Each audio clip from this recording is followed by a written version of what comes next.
Beep your horn, I'm trying to do a video. Nobody cares.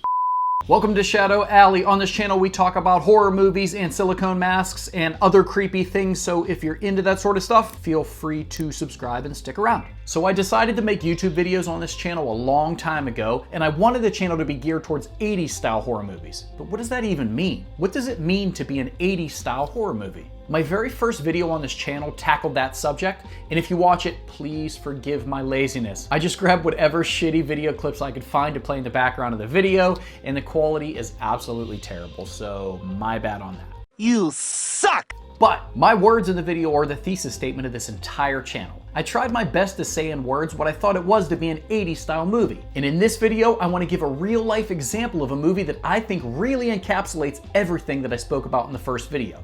And it's a great example of what I mean by an 80s style horror movie. So, in this video, let's take a look at the movie Return of the Living Dead from 1985. Is this the most 80s horror movie ever made? Maybe. Let's talk about it.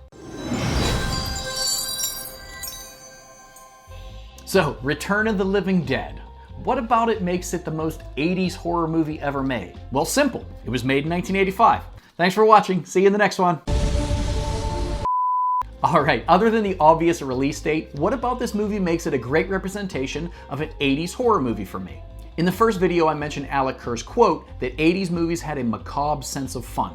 And if you're not sure what I mean by that, watch this movie. It has some real horror in it and definitely has disturbing imagery involving death, but it still manages to be somewhat fun and playful, and even lighthearted at times. It has a sense of fun. You can see the macabre sense of humor throughout the movie, and it never seems to take itself too seriously. Modern day horror movies, at least to me, are trying too hard to be scary and serious, which can be a good thing sometimes, but often eliminates the entertainment value. Here's another way of putting it. If you're relying only on the scariness of your movie to be the reason people like it, then you better nail that scariness. If you don't, your movie's not entertaining in any way and isn't much fun to watch. The percentage of the viewers that think the scares worked will enjoy the movie. The rest of us won't. But, if you have scary and real moments of gore and horror, combined with fun to watch situations and other forms of entertainment, and in the case of Return of the Living Dead, that's comedy, then even if the scary moments fail to entertain, the more comedic parts may still entertain you. It's not a one-trick pony. It has entertainment value beyond the scares, and it works for a larger amount of the viewers because of this.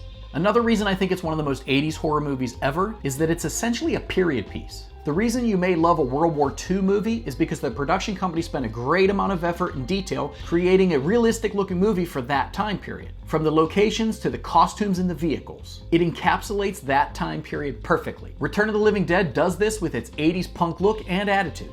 It perfectly encapsulates the look and the attitude of the 80s. The 80s felt like a bunch of angsty kids rebelling from their square hippie parents. It was plagued with a global AIDS epidemic, and the threat of nuclear war was at an all-time high. These real fears seem to be effortlessly baked into the movie itself, creating something that inevitably feels like the time period. It takes place in the 80s and used the fears of that time to create a period piece, but can't help but feel like it came from that era. So what about the practical effects? Well, if you've ever watched this channel, you would know that I have to address the elephant in the room and talk about the practical effects. Digital effects didn't really happen in the 80s, so in order for a movie to look 80s to me, it has to have some badass practical gore effects. And this movie has them in spades. These aren't your slow-moving Romero zombies. These things are fast and capable and relentless, and even show signs of intelligence. I can feel myself rot.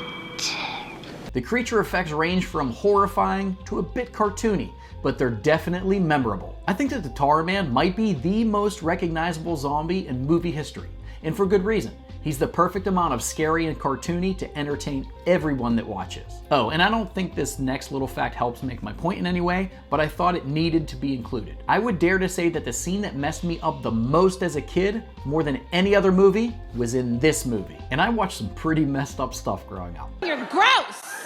So guess which scene it was? Was it the rotten corpse woman? Or the headless man corpse? Nope. The scene in this movie that terrified me as a child was the whimpering half-dog carcass that comes alive. Maybe because it was an innocent animal, or maybe because it seemed to be crying, but the scene messed me up. I remember covering my eyes and ears during that part. I'll take a zombie eating a person any day, but crying dogs? Nope, not for me. The Fly Part 2 has another terrible example of this, but I'm not getting into that in this video, so let's just move on. Okay, one last thing I want to point out are the technologies used in filmmaking in the 80s versus today. It's inevitable that things would look and sound a bit different today with today's technology. The 80s movies were a bit more saturated looking and were a bit grainier and dirtier. And the technology involved in making the soundtracks and sound effects were less advanced. I guess what I'm trying to say is that things simply looked and sounded different in each time period. In the 80s were no different. Return of the Living Dead is a great example of the way movies looked and sounded during that time. It has that distinct grainy film look, and even though the 80s were known for mainly synthesizer scores, the music in this is saturated with 80s punk that also added to its sense of fun. Now, I'm sure there's a lot more things that could be said about this movie, and I'm sure that there are a lot of other videos that have done a better job, but I wanted to give an example of a movie that I thought nailed everything that I loved about 80s horror. If you've never seen this one, it's definitely worth it. And if you're ever wondering what old farts mean when we say that something was 80s style, then watch this as a great representative example. Oh, and don't forget to like and subscribe and do all those things you're supposed to do to help support a channel, and I will see you in the next one. Throw it, baby. Do something.